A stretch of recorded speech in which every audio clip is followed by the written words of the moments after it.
اما بعد،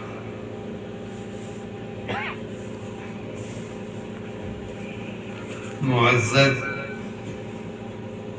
علماء کرام اور میرے محترم بزرگوں اور بھائیوں، میرے لیے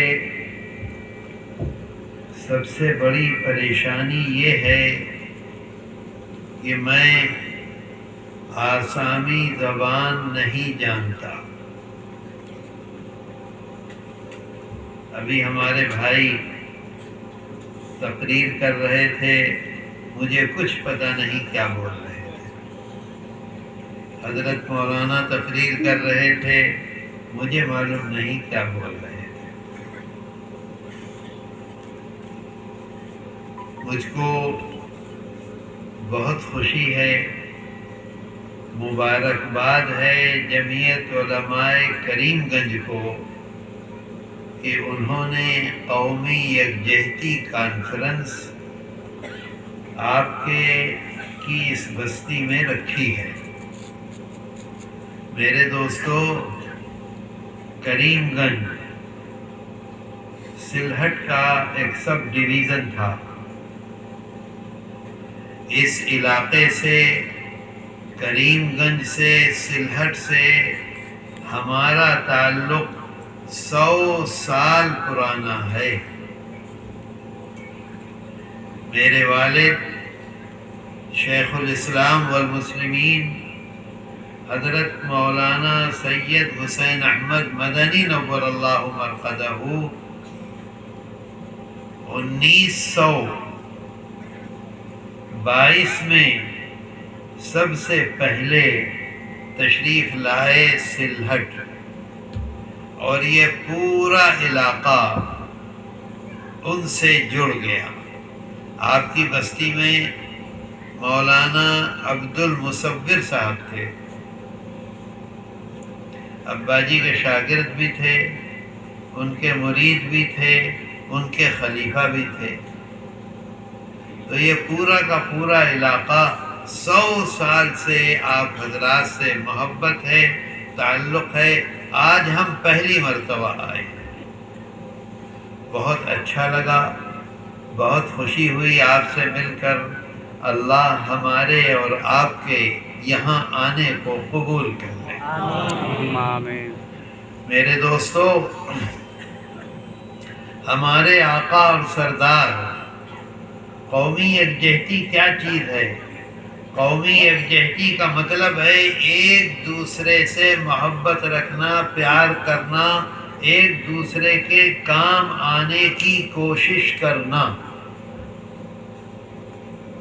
ہمارے آقا اور سردار حضرت محمد صلی اللہ علیہ وسلم کی پوری زندگی، نبوت سے پہلے کی زندگی اور نبوت کے بعد کی زندگی، آپ دیکھ لیجئے، پوری کی پوری زندگی خدمت خلق ہے۔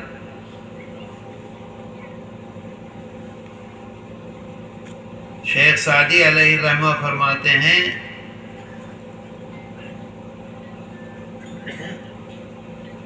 بزرگی بجز خدمت خلق نیست، بزرگی بجز خدمت خلق نیست، بتسبیح و سجادہ، کیا ہے وہ گدڑی کو؟ بتسبیح و سجادہ، مولانا کیا ہے؟ بزرگی بجز خدمت خلق نیست، بتسبیح و سجادہ، وہ ایک لفظ اور ہے بھول رہا ہوں، یعنی مطلب یہ ہے کہ نہ نمازیں پڑھنے سے کامیابی ملے گی، نہ روزے رکھنے سے کامیابی ملے گی، جو کامیابی ہم کو خدمت خلق سے ملے گی۔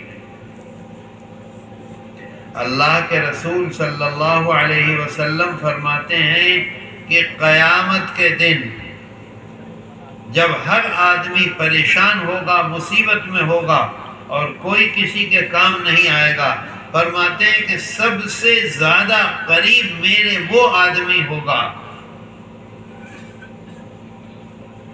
اقربکم الی یوم القیامہ، اقرب فرما رہے ہیں، سب سے زیادہ قریب قیامت کے دن میرے وہ انسان ہوگا. مجھے بتاؤ ہمارے آقا اور سردار حضرت محمد صلی اللہ علیہ وسلم اس دنیا کے سب سے مہان اور سب سے بڑے آدمی ہیں کہ نہیں ہیں؟ تمام نبیوں کے سردار ہیں. وہ قیامت کے دن کس طرح سے سکون اور اطمینان سے ہوں گے. آقا فرماتے ہیں اقربکم الی یوم القیامہ، قیامت کے دن سب سے زیادہ قریب میرے وہ انسان ہوگا. کون ہوگا؟ نمازی، روزہ رکھنے والا، چلے میں جانے والا، حج کرنے والا نہیں. احسنکم اخلاقا، جو سب سے زیادہ لوگوں کے کام آنے والا ہے، جو سب سے زیادہ بہترین ویوہار کرنے والا ہے. کسی کے ساتھ اونچ نیچ نہیں، ہر انسان کے ساتھ بہترین معاملہ کرتا ہے. آقا فرماتے ہیں سب سے زیادہ قریب قیامت کے دن میرے وہ انسان ہو. میرے دوستو، ابو داؤد شریف میں ہے، نبوت سے پہلے کا واقعہ ہے. ابھی نبوت نہیں ملی ہے، ابھی آپ بزنس کرتے ہیں. عبداللہ ابن ابی الحمصہ ایک بڑے بزنس مین ہیں مکہ مکرمہ میں، ان کے ساتھ بزنس کر رہے ہیں ہمارے آقا اور سردار حضرت محمد صلی اللہ علیہ وسلم. ایک دن راستے میں ملاقات ہوئی عبداللہ ابن ابی الحمصہ سے، تو آقا نے فرمایا کہ اب تک میرا حساب آپ نے صاف نہیں کیا ہے. عبداللہ ابن ابی الحمصہ کہتے ہیں ہمارا حساب صاف ہو گیا آپ کے ساتھ. آقا نے فرمایا نہیں، بیٹھیے. وہیں بیٹھ گئے اور بیٹھنے کے بعد پورا حساب بتلایا اور کہا کہ اتنے روپے میرے آپ کی طرف نکل رہے ہیں. عبداللہ ابن ابی الحمصہ کہتے ہیں بالکل ٹھیک ہے، آپ یہیں بیٹھیے، ابھی میں پیسہ لے کر آتا ہوں. بات سمجھ میں آ رہی ہے؟ معاملہ دیکھیے، سچائی دیکھیے.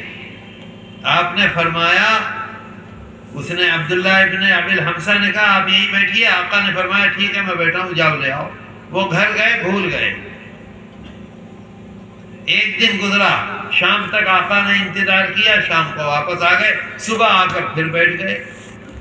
دوسرے دن انتظار کیا، نہیں آئے. کیوں؟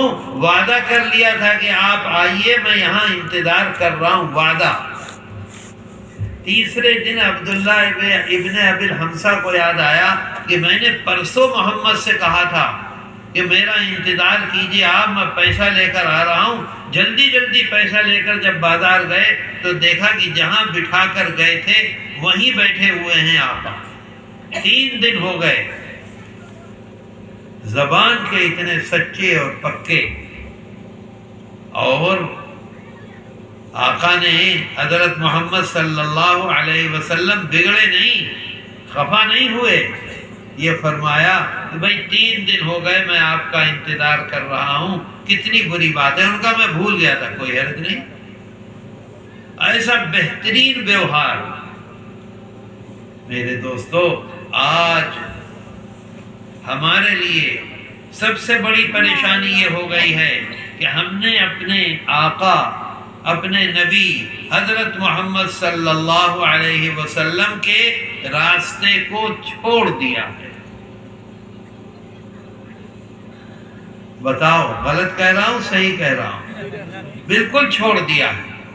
کچھ نہیں، بس مسلمان ہیں ہم، یہ کہتے ہیں ہم مسلمان ہیں، اور کچھ نہیں ہے اس کے علاوہ.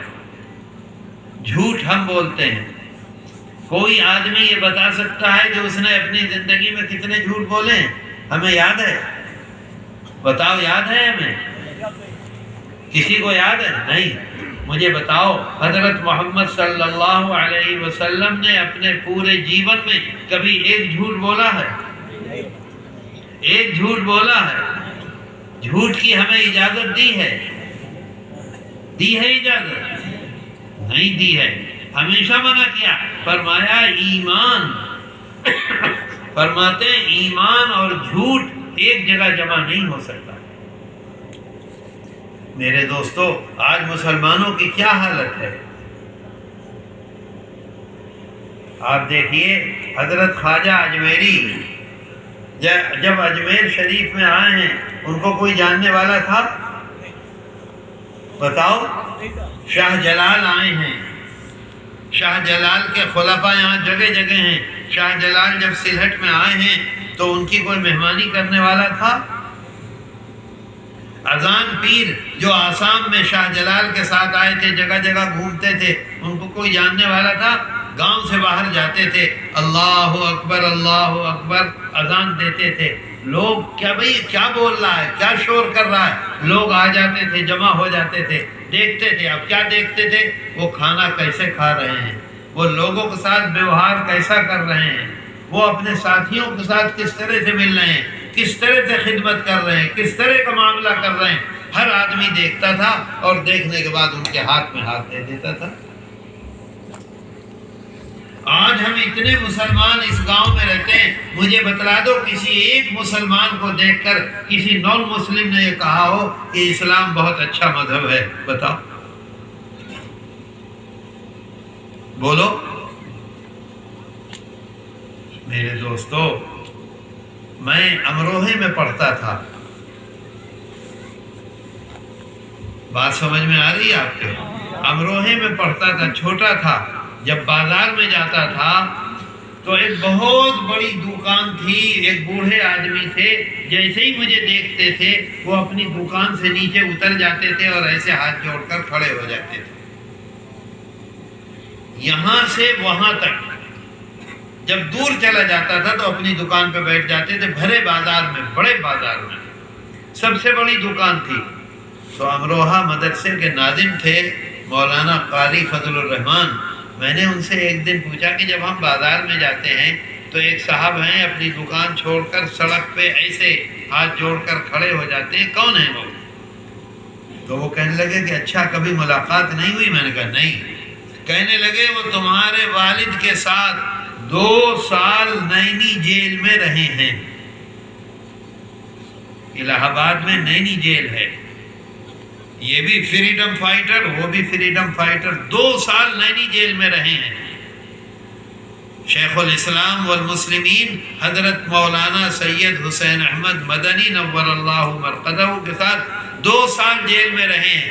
وہ یہ کہتے ہیں کہ مولانا مدنی کا جو جیون تھا، ان کی جو زندگی تھی، اگر اسلامی زندگی وہ ہے تو مجھے ایک مسلمان لا کے دکھلا دو اس جیسی زندگی والا، اس جیسا جیون والا، میں آج ہی مسلمان ہو جاؤں گا.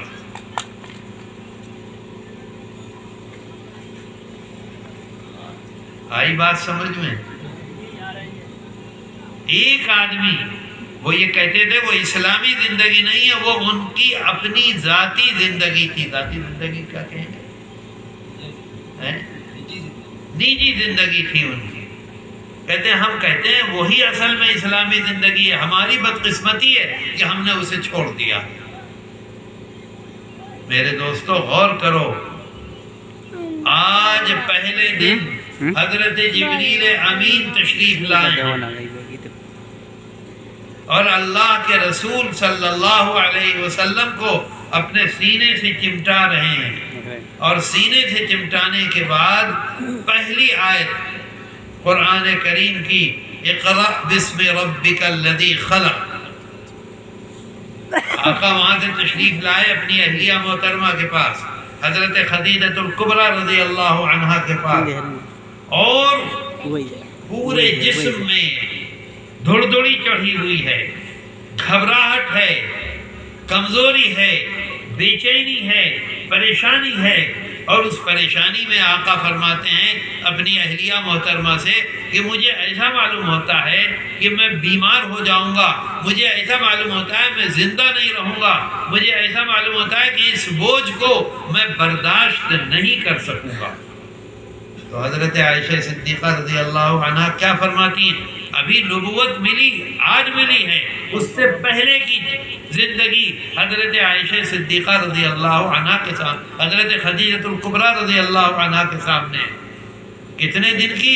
15 سال کی. فرماتی ہیں کلا واللہ، قسم خدا کی، آپ جو کام کرتے ہیں آپ جس طرح سے اپنا جیون بتاتے ہیں ایسا جیون بتانے والا انسان اللہ اس کو برباد نہیں کرے گا، اللہ اس کو بے عزت نہیں کرے گا، اللہ اس کو ناکام نہیں کرے گا۔ وہ دنیا میں کبھی بھی ناکام نہیں ہوگا، ہمیشہ باعزت ہوگا، ہمیشہ آگے بڑھے گا۔ کہتی ہیں کلا واللہ لا یخزیک اللہ ابدا، کبھی بھی آپ ناکام نہیں ہو سکتے، کبھی بھی آپ برباد نہیں ہو سکتے، ہمیشہ کامیاب ہوں گے۔ کیوں؟ فرماتی ہیں انک لتصل الرحم، سب سے پہلی بات فرما رہی انک لتصل الرحم۔ ہماری کیا حالت ہے؟ اگر باپ مر گیا، ہماری بہن ہے، ہم کو جائیداد ملی ہے، ہم کو بینک بیلنس ملا ہے، ہم کو کھیت ملا ہے، ہم کو باڑی ملی ہے، مکان ملا ہے، بہن کا حق ہے آدھا، لیکن ہم اس حق کو دبا لیتے ہیں۔ بتاؤ دباتے ہیں کہ نہیں؟ بہن کے حق کو دیتے ہیں؟ نہیں۔ کھیت میں سے دیتے ہیں؟ نہیں۔ بینک بیلنس میں سے دیتے ہیں؟ نہیں۔ مکان میں سے دیتے ہیں؟ نہیں۔ بزنس میں سے دیتے ہیں؟ نہیں۔ دیتے ہیں؟ نہیں دیتے۔ کون سی دنیا؟ جس دنیا کو چھوڑ کر جانا ہے۔ حضرت خدیجہ الکبریٰ رضی اللہ عنہ فرماتی ہیں انک لتصل الرحم، آپ جو آپ کا رشتہ دار ہے، قریب ہے، دور ہے، ہر آدمی کے ساتھ ایسا معاملہ کرتے ہیں، اس کا پورا پورا حق اس کو دیتے ہیں۔ جو آدمی یہ کام کرے گا وہ کبھی بھی برباد نہیں ہو سکتا، ناکام نہیں ہو سکتا، بے عزت نہیں ہو سکتا، ہمیشہ کامیاب ہوگا۔ آگے فرماتی ہیں دیر بہت ہو گئی اصل میں مجھ کو، صبح سے چل رہا ہوں۔ دوسری بات فرماتی ہیں وَتَصْدُقُ الْحَدِيث، کیا فرما رہی ہیں؟ وَتَصْدُقُ الْحَدِيث، نبوت سے پہلے کوئی ایک آدمی ثابت نہیں کر سکتا کہ آپ نے کبھی اپنی زندگی میں جھوٹ بولا ہے، ہمیشہ سچ بولتے ہیں۔ میرے دوستو، کسی مسلمان کے بارے میں اس کا بیٹا یہ کہہ سکتا ہے کہ میرا باپ سچ بولتا ہے؟ بتاؤ۔ اس کی بیوی کہہ سکتی ہے کہ میرا شوہر سچ بولتا ہے؟ اس کی بہن کہہ سکتی ہے کہ میرا بھائی سچ بولتا ہے؟ نہیں۔ مسلمان اسے گناہ سمجھتا ہی نہیں ہے۔ اللہ کے رسول صلی اللہ علیہ وسلم فرماتے ہیں ان الکذب فجور وان الفجور یہدی الی النار، جھوٹ جو ہے وہ